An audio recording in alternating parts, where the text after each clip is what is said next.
Kenneth was a 16-year-old teenager with an above-average intelligence and an unhealthy curiosity for the deep web, the unknown space that exists below the internet's surface, inaccessible to anyone but the most daring among us.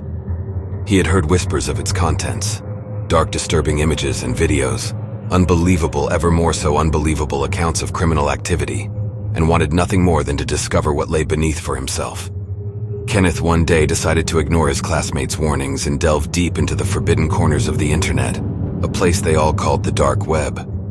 As the 15-year-old boy opened a browser and typed in the familiar, albeit slightly disconcerting address, his curiosity piqued, but he held strong to his newfound courage. Kenneth encountered the usual assortment of websites with cryptic titles, the kinds of titles that would make most people switch off and move on. He eventually located a forum with the words, "Danger, do not enter," scrawled in giant red lettering below. Kenneth felt a rush of adrenaline, and both curiosity and fear surged through him as he clicked the hazardous link. The content he encountered on the page was unlike anything Kenneth had ever seen.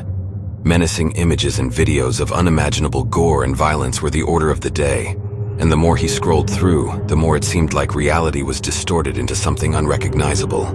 Videos of humans performing seemingly impossible feats were plentiful, along with videos claiming to document upper echelons of government conspiracy. Kenneth's stomach churned with a mix of fear and fascination as he clicked through an array of seemingly infinite horrors. Eventually, the site froze.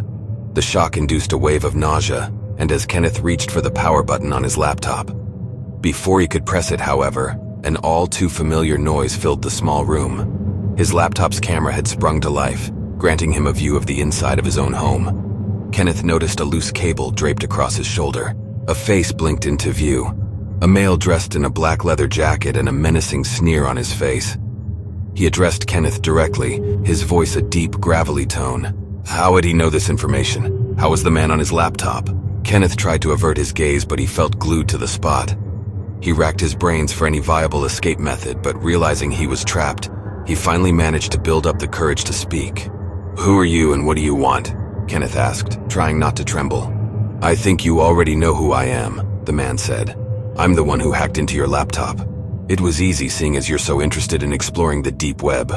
Now you're mine and I can do whatever I want with you." Kenneth felt his heart drop.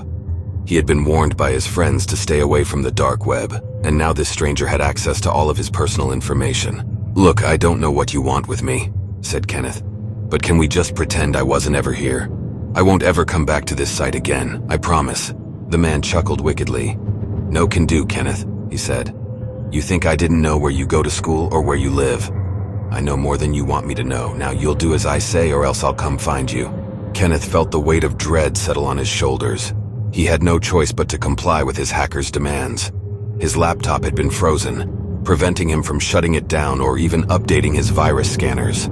The only option left to him was to remove the battery, in hopes of severing all ties to the ruthless stranger.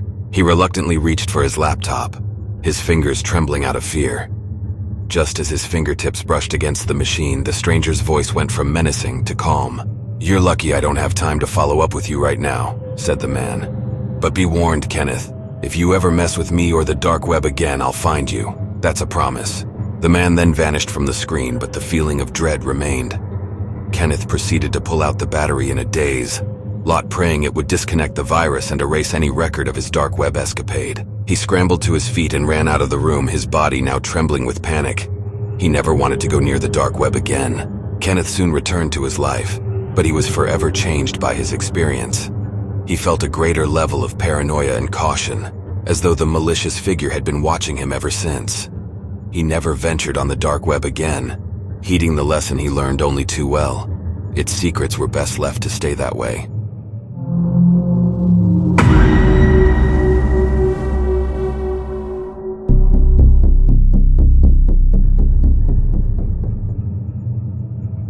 In the heart of a small, sleepy town, a young woman named Emily couldn't resist the lure of the dark web.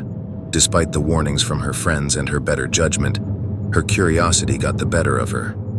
One evening, while her parents were away, she decided to venture into the depths of the internet's forbidden underbelly. Emily had always been tech-savvy, and with a few clicks and the cloak of a VPN, she descended into the sinister web of secrecy. She was greeted with eerie chat rooms, strange marketplaces, and enigmatic forums. Yet it was on a forum named The Abyss Whisper, where she found herself intrigued by a peculiar thread. The thread was titled The Web of Whispers and contained stories of people who claimed to have contacted supernatural beings via the dark web. They spoke of exchanging knowledge for something more valuable, and the stories teetered between terrifying and bizarre. Emily read one such story about a user who claimed to have summoned an otherworldly entity at a desolate crossroads. Fueled by a mix of curiosity and skepticism, Emily decided to delve deeper into the conversation, where she discovered a cryptic message: "Dare to whisper the unwhisperable." The challenge was to conduct a mysterious ritual at the stroke of midnight, a ritual that would allegedly open a portal to a world beyond our own. This, of course, sounded preposterous, but Emily couldn't resist the temptation to explore. The instructions provided the location of an abandoned church on the outskirts of her town, a place infamous for its dark history. As the clock ticked towards midnight, Emily found herself outside the abandoned church, surrounded by the eerie silence of the night. Her breath hung in the frigid air as she lit the last of the candles in a circle, according to the instructions she had found. She began to chant the words whispered by the user, her voice trembling. The darkness around her seemed to grow thicker, and Emily could feel a presence, something unnatural in the air.